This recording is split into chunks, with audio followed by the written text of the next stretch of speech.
Hi everyone! Welcome back to my vlog. And welcome back to my kusina. Ay, hindi ko pala kusina. Ayan, magluluto na naman ako guys ng kambing goat. Ito yung, ano nga yung tawag dito? Si Karof. Yeah. Bibi Karof daw ito. So, let's start. Ang vinegar. Ganyan. Ganyan lang naman ako magluto guys. At lemon. Para maasim-asim kasi yun ang gusto nila. And this is the spices.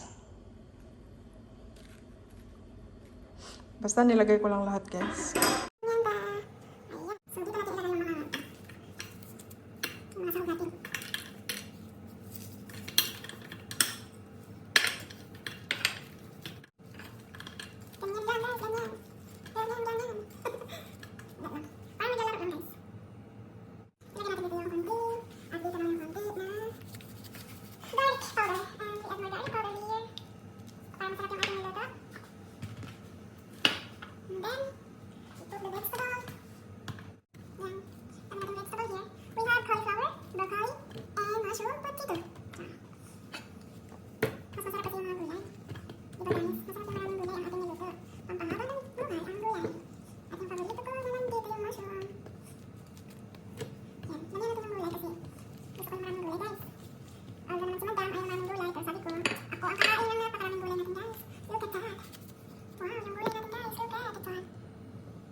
Hindi mawawala itong paborito ni Madam.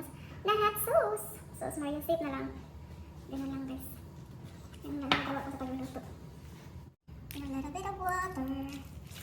Para maluto ang ating karne. So, kailangan na natin ng water. Oh, yan. So, ganyan lang. Ganyan lang paglagay.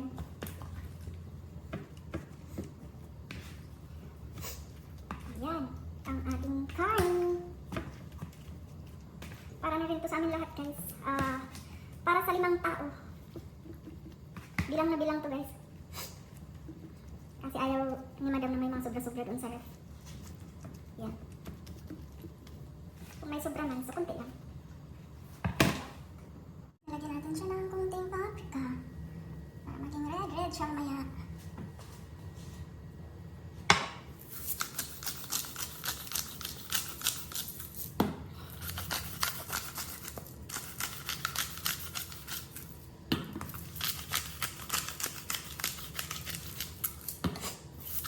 Sinsa na sa singos guys, may mga sipon lang. Natamaan ng sipon. Ayan.